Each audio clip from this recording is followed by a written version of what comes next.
Who is this person who claimed in the 19th century to bring a new revelation from God? Why did he willingly undergo 40 years of hardship and deprivation to demonstrate the validity of his beliefs? Why have over 6 million people in 200 countries and some 127,000 localities chosen to become followers of Baha'u'llah?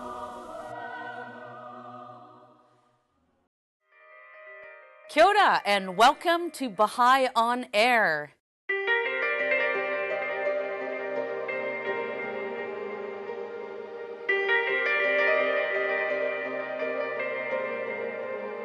We're coming to you live from our annual Baha'i Summer School. This year we're holding it in Hamilton, or as some of you may know it, H-Town or the Tron.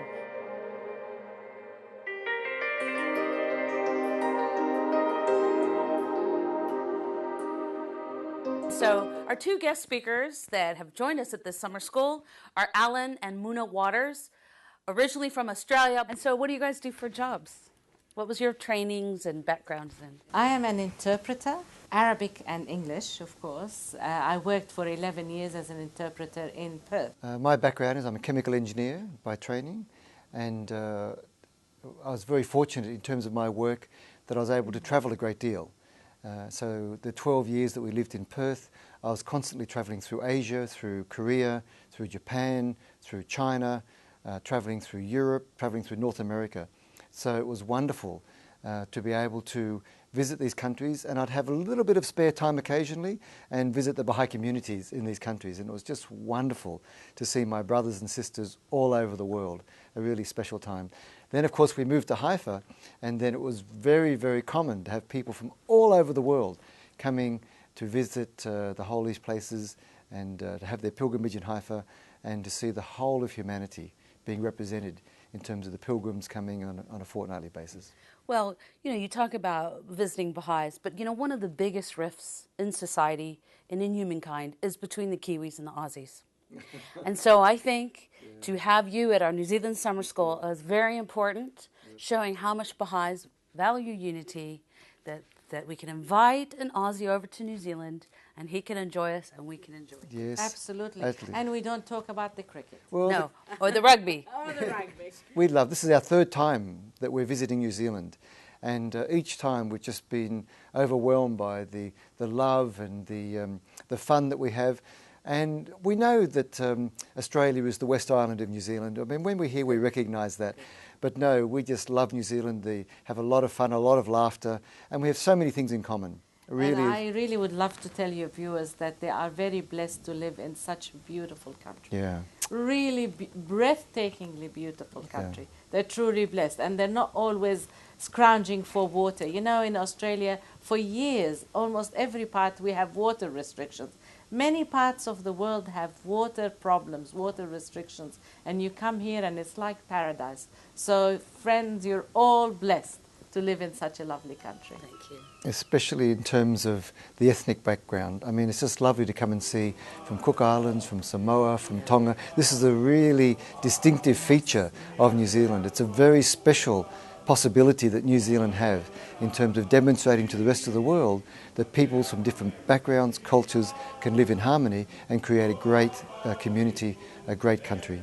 And we see that at the summer school too, with the Pacific Island Friends, and a kid from Japan was playing manga music, and that's real Kiwi life now, and the Baha'i community really enjoys that diversity as well. We love it.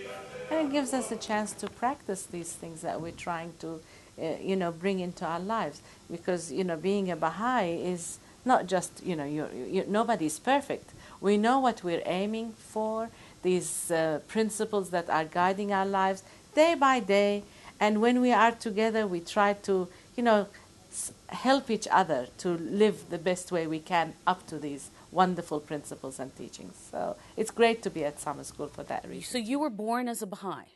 Yes, I was born in a Baha'i family, and I was born in Jordan. Why would a young man, sort of swap and change and join up the Baha'i faith? I'd only just become a Baha'i when I went to Sydney. Because I had been raised as a Christian, there were a number of aspects of the faith that I was really interested in learning about. And I studied the lives of great scientists, and many great scientists were religious. And I knew that there must be something there must be some great positive force in the world. And so I couldn't be an atheist. Many of your listeners that come from a Christian background would recognize that there was Abraham and Moses and all the Old Testament prophets, and then came Christ. Okay? And they were very happy that Christ came. For your listeners that come from Muslim background, they accept Abraham and Moses and Christ, and then Muhammad came to renew religion again. And they see the fruits and the benefit of Islam being rejuvenating the conditions of the people of Arabia at that time. And now Baha'is are saying Abraham and Moses and Christ came, Muhammad came, and now it's the time for the unification of mankind, and we need a new message. And Baha'u'llah says really that each of these messengers is a divine educator, but they're also like a physician. They look at the situation of the world and they prescribe the right remedy. They're the ones, and they're the only ones, because they're God sent, that know what mankind needs. And so they write the right script for the right time. But what is happening, I think, is that everybody is a doctor and everybody is suggesting a remedy, and lo and behold, the result. It's a mess. So I think the Creator, in His love for us, never leaves us alone. He has promised, I created you because I loved you and I will always guide you. And that's why we have this successive messengers coming one after the other. And for sure, Baha'u'llah is not the last. He's only the latest in a series of divinely revealed religions, if you like, teachings to guide mankind out of God, the Creator's love for us, so that we make the most of our existence here and prepare for our spiritual life in the realms of God. This is what Baha'is believe. And earlier, Kirsten, I told you that I was trying to be an atheist, but I couldn't, because I read so much about the lives of great scientists and how many of them had a deep conviction in God. And as a result of becoming a Baha'i, then what I needed to do was to go back and re-establish my relationship with Christ. It was relatively easy for me to read about the religion of Islam, not in terms of the way that Islam's practiced today, but to look at the Quran, look at the life of Muhammad, look at what he taught, and to make this wonderful connection with Muhammad. That was not difficult. But because of the prejudices that I'd had from my early childhood in terms of Christ, and Baha'u'llah saying, if you don't recognize Christ, then you have rejected not only Muhammad, but you have rejected me. And I had to go back, and it was incumbent upon me to make a new connection with Christ.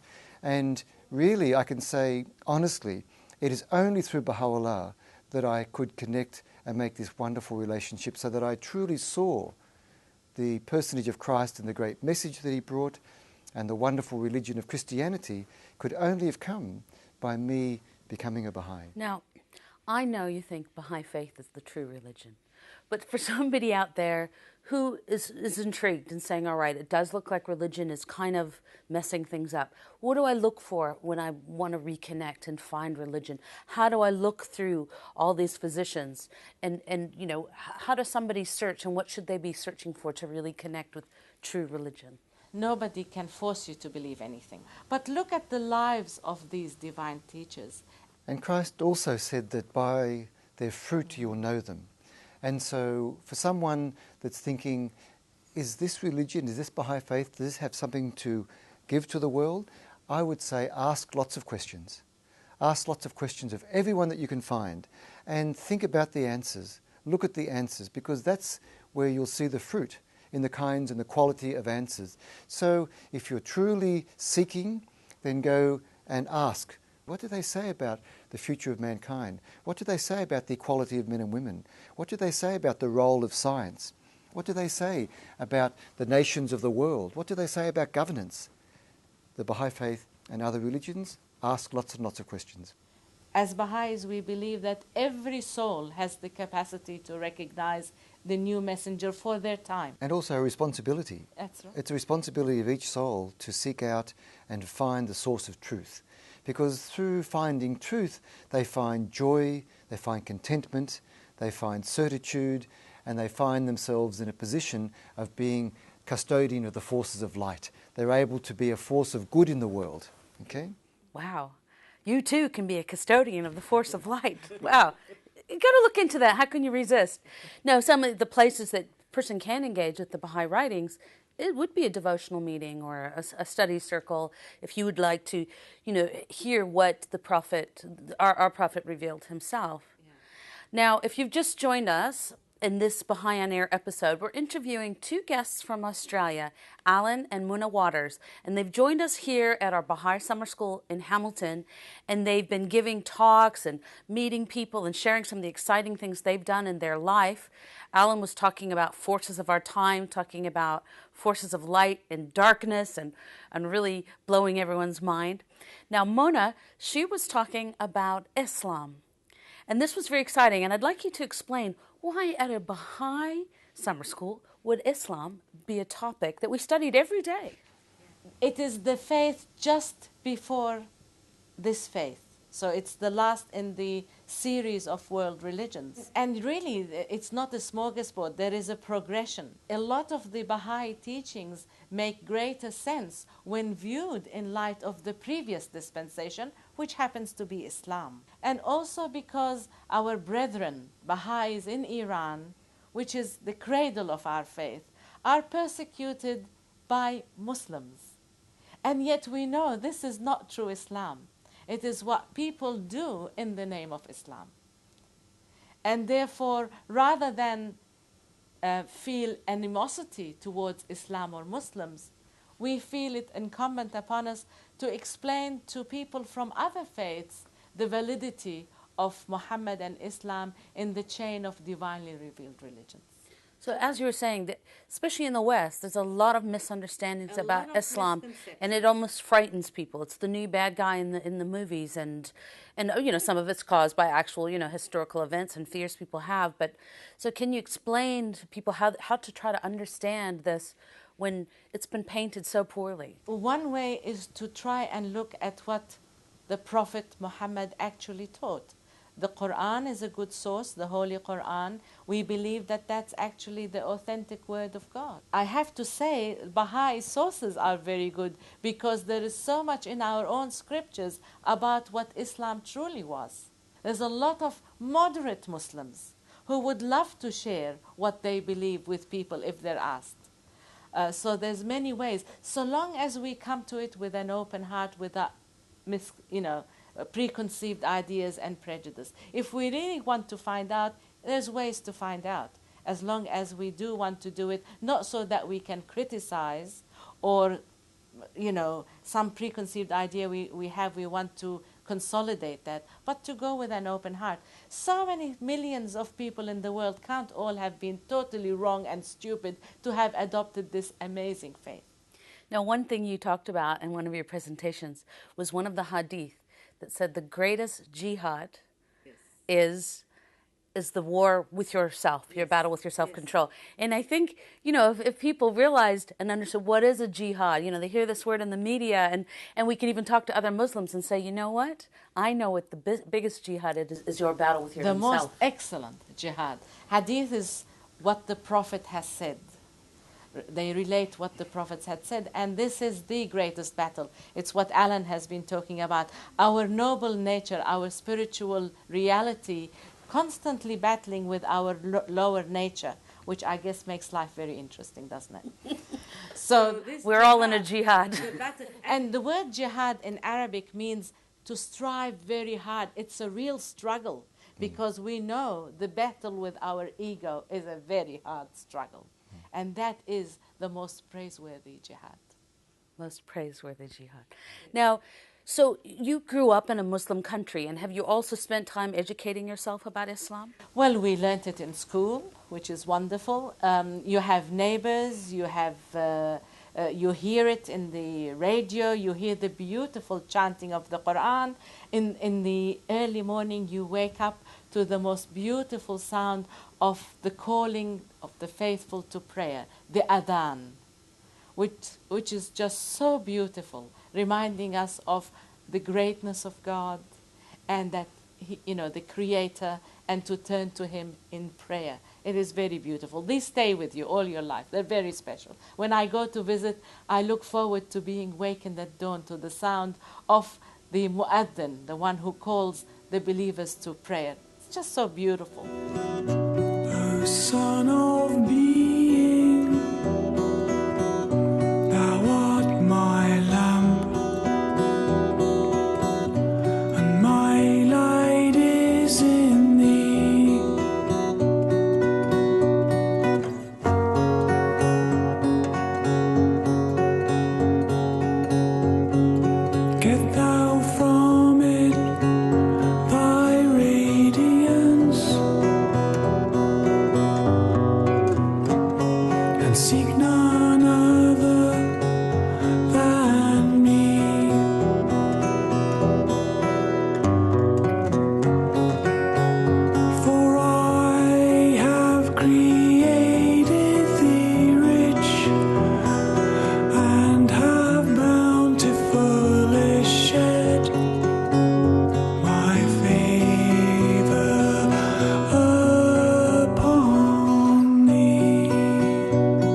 to be a Baha'i as a child, as I was educated in my own faith, I had to learn about Islam. And I'm very grateful because it enabled me to learn about what Islam really taught, not what it had degenerated into in some cases, I'm sorry to say, by the time I was living in Jordan. And some of the already things that people are doing supposedly in the name of Islam. You know, not everybody reads their holy book, whether we're talking about Christians or Muslims and even as Baha'is. Summer school is about us learning what we say we believe in.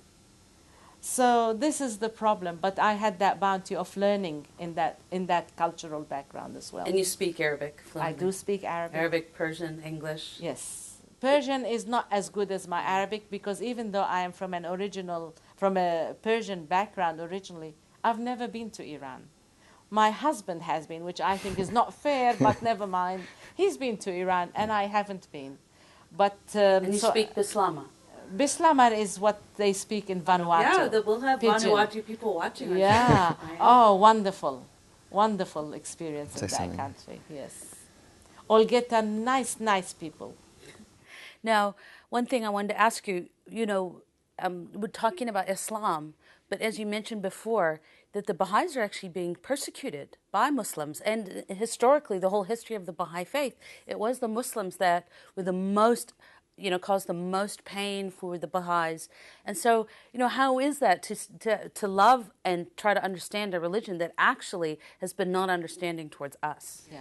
It is very important because we know this is not Islam. I mean, it's like saying, why do people call themselves something and they do something else? I don't know. But how could we deny the validity of Islam and Muhammad? It is not permissible because if I do, then I'm denying my own faith. And I have to take the example of the founder of our faith, Baha'u'llah, and he speaks in such wonderful tones and wonderful language and exalts the station of Muhammad and true Islam. And in reality, if we are honest, the civilization we have in the world today, we owe it to Islam predominantly. Because when Christianity started to flounder, again because of man-made misconceptions in the Dark Ages in Europe, it was the light that Islam brought that brought on the Renaissance and infused Europe and later the world with knowledge, with the sciences, with all these arts and things. So if we are honest and unbiased, we owe a lot of what we have today to Islam. That's not in any way to denigrate the previous dispensations who took humanity that step forward so Islam could come, so that the Baha'i Faith could come, you see. But don't part of the Muslims believe that Muhammad was the seal of the prophets? Yes. And so how could another religion come afterwards? And that's part of the problem with the Baha'is. You know, one of the problems that all religions face is that who is to interpret the Word of God, assuming we have the authentic Word of God? And when people argue about interpretation, because there are instances in the Quran which make it very clear that divine revelation is continuous. How could God stop his guidance to us? I mean, it doesn't make sense. If he had continued throughout the ages, why suddenly stop? So it is our understanding of a particular verse in the Quran. The Baha'i writings throw light on these verses. And the next manifestation of God explains things that were not understood in the previous one. Like Islam in the Quran explains things from the Old Testament and the Bible and throw light on it, which is wonderful, illuminating for Christians to see some things that they may not have had anybody explain in an authoritative manner, explained by a messenger of God. So this is what is happening now. It is just an interpretation that Islam is the last. Is there any logical reason why suddenly God should decide to stop? I'm not aware of one. And then there are references that make it very clear. Revelation continues. When you look at the situation of the world, you know that God would not leave mankind floundering. And clearly mankind needs direction. Floundering. It's floundering and it needs direction. Yes. So God would not leave mankind to destroy itself, to destroy the planet. But to some people it looks like he has. It looks like he has, but that's because they're unaware of the new spirit of the age. If they're aware of the spirit of the age, they'd realise that there's two processes taking place in the world. One is a process of disintegration. All of the old forms of institutions and so forth from the past many of them have lost their validity. They've lost their ability to affect the affairs of mankind. We see this in terms of the way the churches from within are collapsing, other institutions within politics collapsing from within. So we have this disintegration process, and you only need to turn on the news each day, read the newspaper, and you see all these things in terms of the impact of what man is doing to man. But there's another process, and that's an integrating process. This is a process of growth, of development, and this is the growth associated with the coming of Baha'u'llah. All the things that are moving mankind towards an awareness that each individual has a special role within this planet. We're all citizens of one country. We're all children of the one God. We all believe in the same God, and we need to move towards cooperation rather than competition. We need to move towards love rather than hatred. We need to displace some of these lower nature forces of selfishness and so forth with our higher nature forces that will ensure the betterment of all the peoples of the world. And even if we may be in a privileged position, we can actually benefit even more by knowing that someone else is growing and developing, having opportunity, for example, education. You know, it's terrible to think that some people are in such a situation that no matter what happens in the world, they'll never have access to education. And this is 2000, despite all the attempts of governments, of international agencies in the world, despite all of the great hopes of the Millennium Summit, for example, where no child will live in poverty, no child will live without access to education by 2015, right now we're struggling to even approach improving where we were back then. So no matter how much good intention there was, and Baha'u'llah says that the main reason for that is that people are not united in terms of the way that they should be solving these problems. And only religion can bring about that unity. So these sort of dark and light forces and forces of our time that you're talking about, how do they relate to both Christianity and Islam? Both have points of view about Day of Reckoning and Day of Judgment. So do you feel that what he's talking about is what was prophesied in both those religions? You know, there are so many people in the world with good intentions. There's so many people that would like to do something. But for most of them, they say, what can I do? I'm powerless. What can I do? All these great events taking place in the world are by agencies outside my control. And they feel a sense of hopelessness, a sense of powerlessness. And yet Baha'u'llah says that's not the case. They said, through each individual transforming themselves, by each individual becoming more and more joyous, more and more understanding of their purpose in life, then they can start to influence the people around them. And as we start to influence people around us, then we build a neighbourhood that's different than the one that was there before. And all of a sudden people say, what can I do? Well, you can do this by helping the children in this community understanding that there's a God that loves them. Understanding that these are acts which are good. These are acts which are not worthy of man. And for that tumultuous time of 12 to 15 years of age where there's so much questioning amongst people, giving them the skills to voice questions. How do I phrase what I'm hurting inside? How do I phrase my uncertainty? How do I go about having dialogue with people? Giving them the skills, the language in order to resolve issues within their life.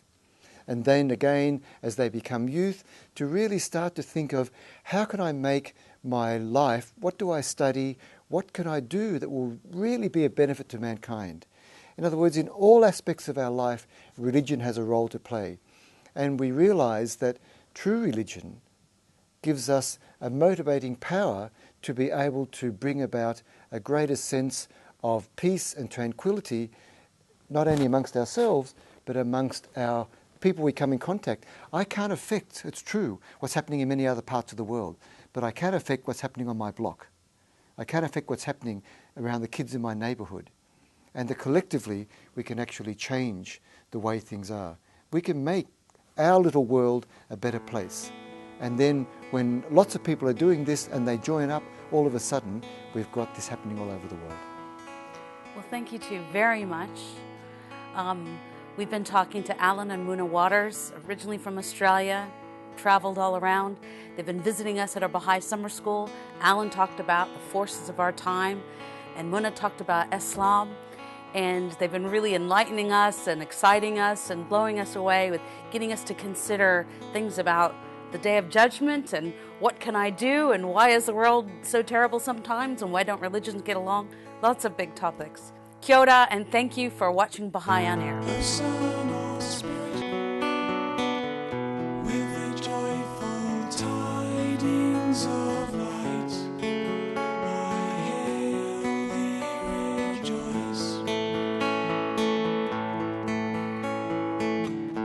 Son